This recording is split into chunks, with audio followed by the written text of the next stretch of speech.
14 वर्ष बाद जब राम जी का पुष्पक विमान आया तो अभी तक पुष्पक विमान में एक ही बात चल रही थी, क्या? लंका का द्वार कितना सुंदर था। कुछ भी हो, थी तो वो राक्षस की, पर द्वार कितना सुंदर था। कोई कह रहा तेने अंदर का सरोवर नहीं देखा था, सरोवर कितना अच्छा था। अरे यार, रावण के भवन का शिखर कितना सुंदर था। ये सब बातें सुनकर के राम जी के बिल्कुल अच्छा नहीं लग रहा था। बोले भले ही प्रशंसा कर रहे हैं, पर रावण की लंका की तो कर रहे हैं।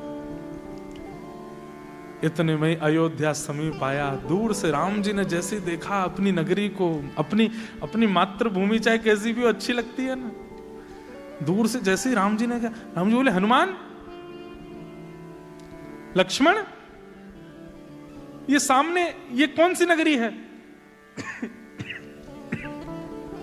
हनुमान जी बोले अरे देखने से तो पता चलता है ये सरजू जी जा रही हैं और आकृति, ये तो अपनी अयोध्या है। कहते हैं बोले लंका की सुंदरता भूल गए अयोध्या को देख के। 14 वर्ष में ऐसी चमचमा रही थी, ऐसी सुगंधी प्रकट हो रही थी, ऐसे खिलखिलाते लोग दिख रहे थे, सबके मुखमंडल पर लालिमा दिखाई दे रही थी। गाय हिष्ट पुष्ट हो गई हैं।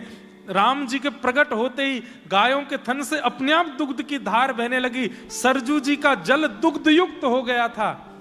मार्ग ऐसा था, सड़कें ऐसी थी, लोगों के भवन ऐसे थे कि देख करके राम जी के हृदय रूपी हिलोरें उठने लगी, नाचने लगे, मंत्रमुग्ध हो गए राम जी। अंत में जाकर के पूछा किसने किया अयोध्या का ये जीर्णोद्धार, ये पालन किसने किया? तब दूर खड़े थे श्री शत्रुघ्न जी महाराज। शत्रुघ्न जी को राम जी ने बुलाया, बोले कि मैं तुमसे बहुत प्रसन्न हूं, बहुत प्रसन्न हूं, तुमने कैसी अयोध्या करके दी है मुझे। शत्रुघ्न जी कहते हैं आप प्रसन्न है, अच्छा है, अब मुझे एक वस्तु दे दीजिए। बोले क्या? बोले 14 वर्षों में एक अश्रु बिंद नहीं निकाला मैंने। ज्वार भाटा की तरह आते थे, लेकिन मेरे अश्रु देख करके सब टूट जाएंगे, इसलिए मैं रोया नहीं हूं नाथ। कृपा करके एकांत में चल के मुझे हृदय से लगा कि कम से कम 14 मिनट तक रोने दीजिए, मैं हर एक वर्ष की पूर्ति करना चाहता हूं। और राम जी ने जैसे हृदय से लगाया, इतना रोए शत्रुघ्न जी।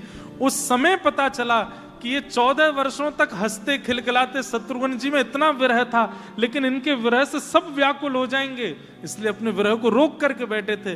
और आज राम जी से हृदय लग करके इतने रोए कि राम जी के केश से लेकर के नख की धोती तक सब गीली हो।